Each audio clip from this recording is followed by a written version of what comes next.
Hi, I'm Stéphane Prévost.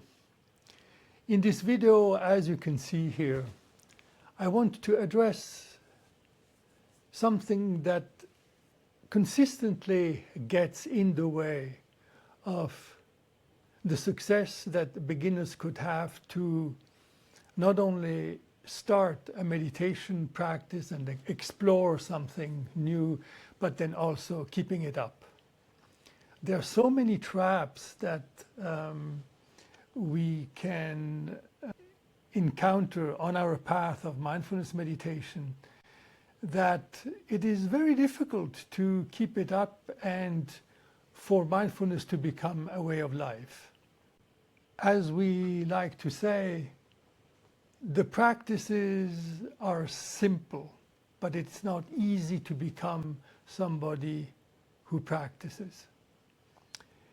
It is quite significant that of the many people who are interested in meditation, who take a program or want to learn about meditation, there's not many people who are able to keep it up as an ongoing practice.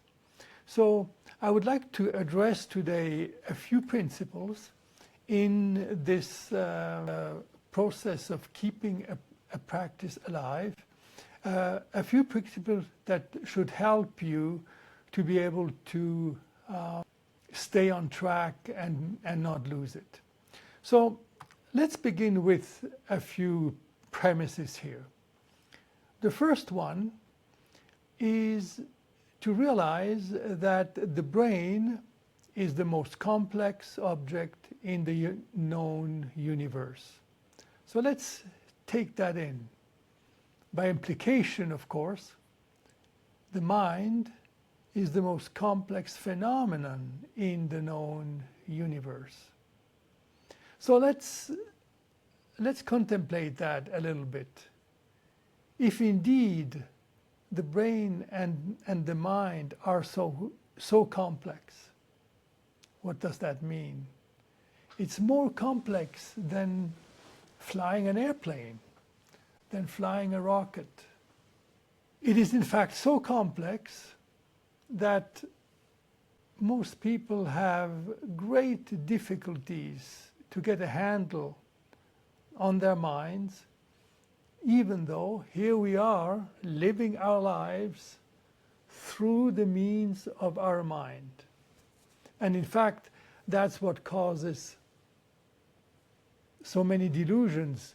We have the impression that because we are the subjects of our experience, that we are also the experts on our mind. And that's not true at all. And you will soon see why. To optimize survival, the mind has evolved to govern our organism, its functions, its actions, its cognition, and its behavior on autopilot. In other words, the mind operates 90 to 95% unconsciously and on autopilot. So we think that we are in charge. We have this false impression that we are in charge when, in fact, we are not at all. So this means that the human capacity for self-deception is absolutely limitless. And we can see that all the time, particularly when we try to get to know our minds and repeatedly fail, repeatedly give up, and basically forget interest or our potential interest in getting to know our mind more deeply. So therefore, it is crucial to wake up by constantly questioning what we experience, what we see, observing what we experience with curiosity, never leaving any stone unturned and never taking any of our thoughts or the stories that we tell ourselves, never taking those at face value. we have to always remember that thoughts are not facts. Let me explain that just in a few sentences. So if I say right now, I am talking to the camera, I am recording, that's a thought. Another thought is, I am not recording right now.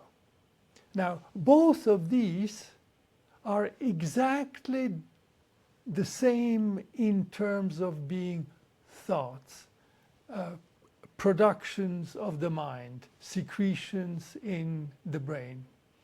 Now, one of those thoughts points to an external reality that is accurate, that corresponds to something that is actually going on. The other thought points to something that doesn't correspond to what actually is going on. So that's what we mean.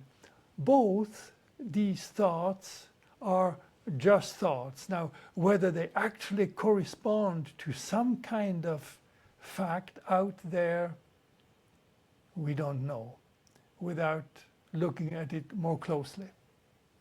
So there are a few beginners' golden rules that are going to be helpful for us to stay on track in our meditation practice. Let's start with the first one. To navigate the mind's complexities, it is essential to learn and master a rigorous and precise meditation technique. And that requires working with an experienced teacher. Simply taking or downloading an app and trying to do what it says is not going to give you the tools necessary for a deep meditation practice that you can maintain through thick and thin in life. You can see that I bolded here the notions of rigorous and precise. You can imagine you're dealing with the most complex phenomenon in the known universe, this mind of yours.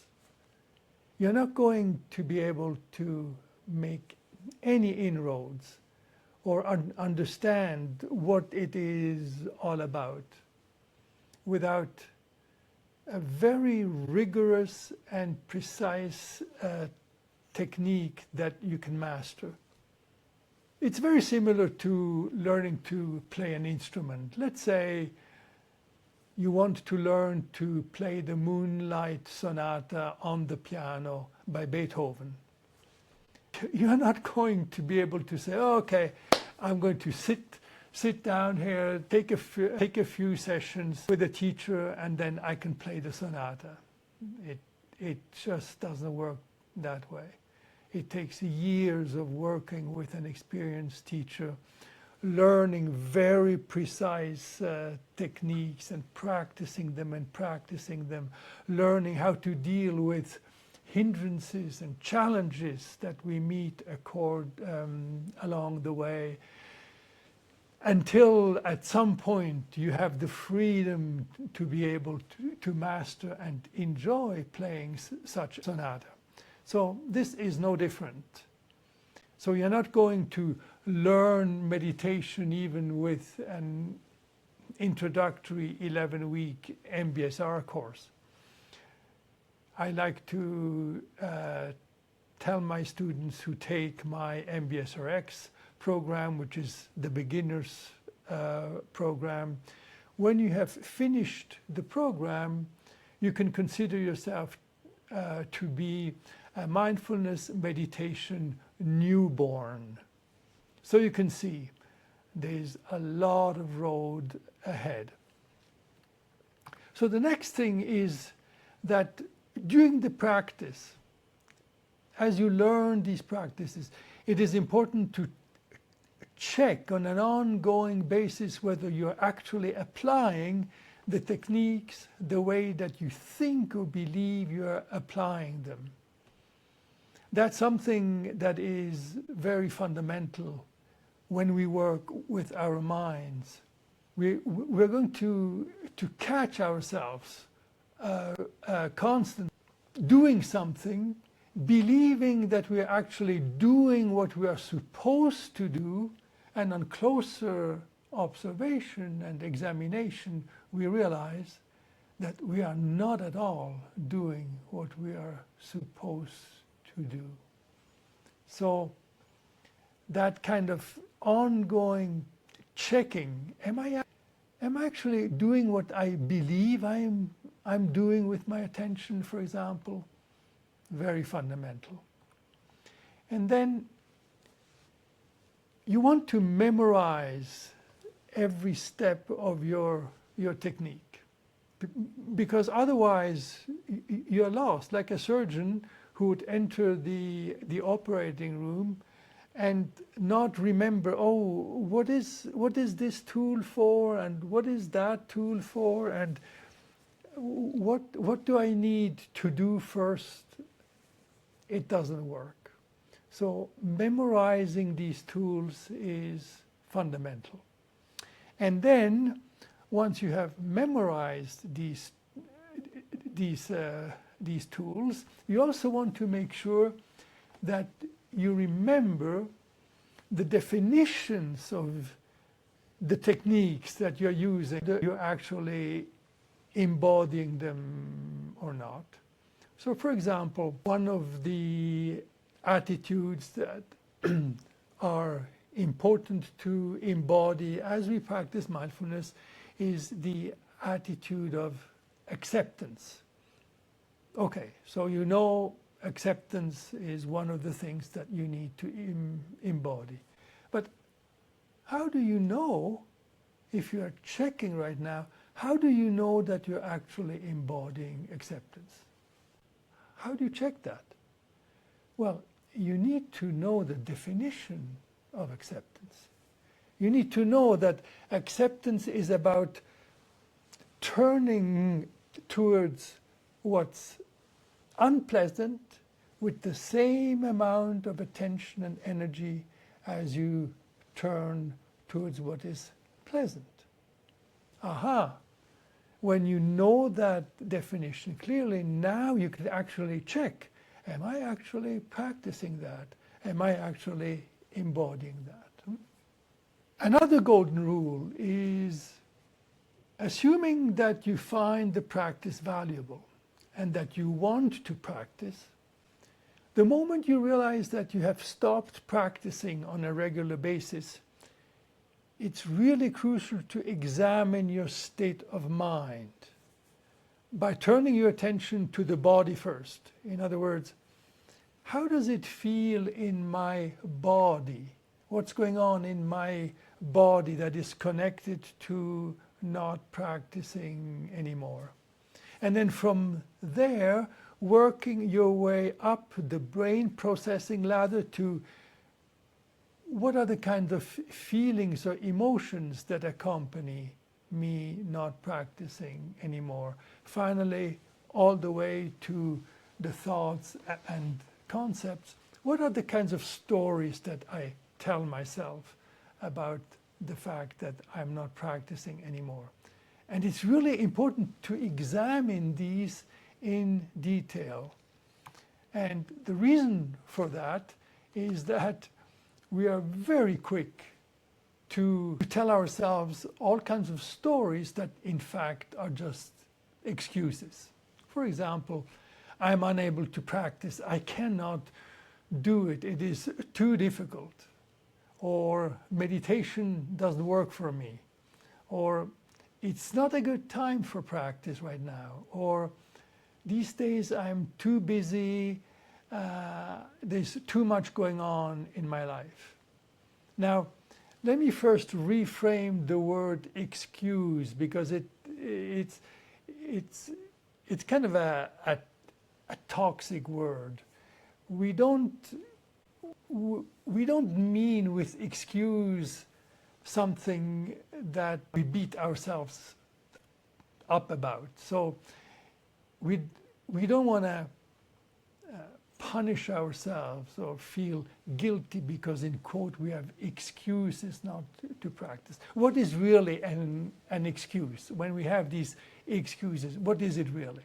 Well, it is simply a defensive maneuver of the mind to keep us distant from emotional, unresolved psychological pain that somehow has not been dealt with.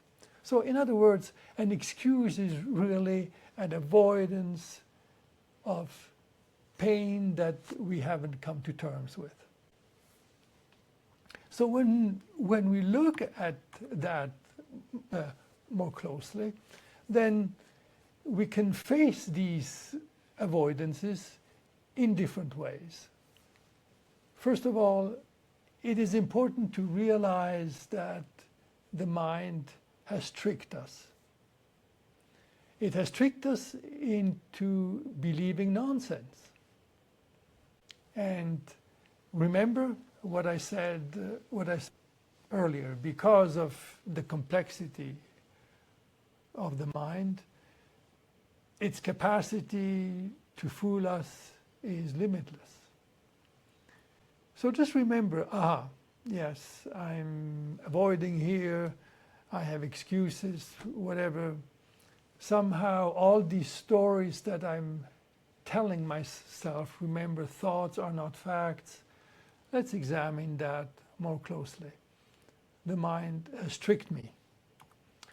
Then remember that when is the best time to practice? Students often ask me, well, in the morning when I'm fresh, in the evening I'm tired and I'm going to fall asleep, maybe that's not so good.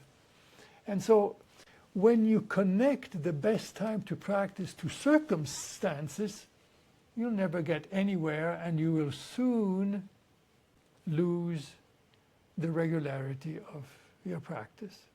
In other words, when people ask me when is the best time to practice, the answer is very simple: now, independent of circumstance. That's the trick. In other words, if you practice when you're exhausted, you're going to observe different aspects of how your mind works than if you practice when you are fresh first thing in the morning, or when you practice in the middle of the day in a circumstance where you might be really stressed out and riled up. Those are simply different aspects of the mind that you get to know when your practice is regular and when you remember that the best time is now.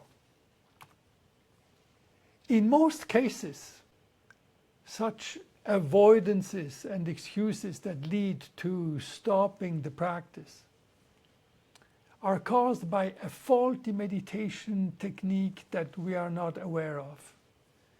And that technique is easily remediated. So I often hear students saying, it's just too overwhelming, I just can't practice. So they believe that story, I can't practice. Now,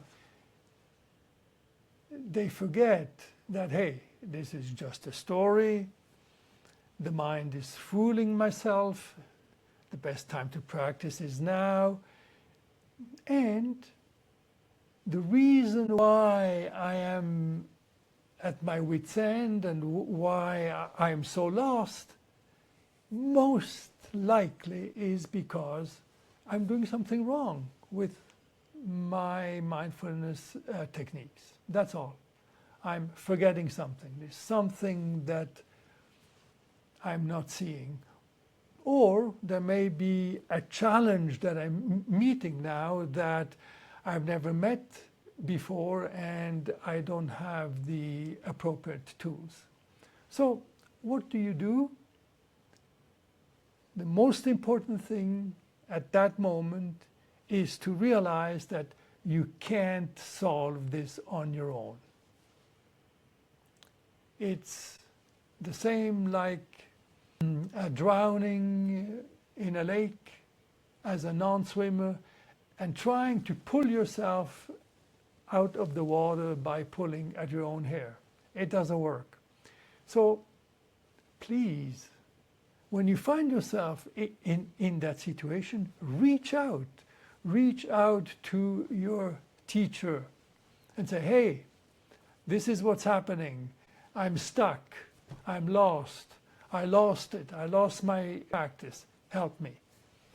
And the teacher can then sit down with you and help you look at these internal processes that you are involved in and help you see where you go on, what you do wrong, or what you haven't yet been able to learn.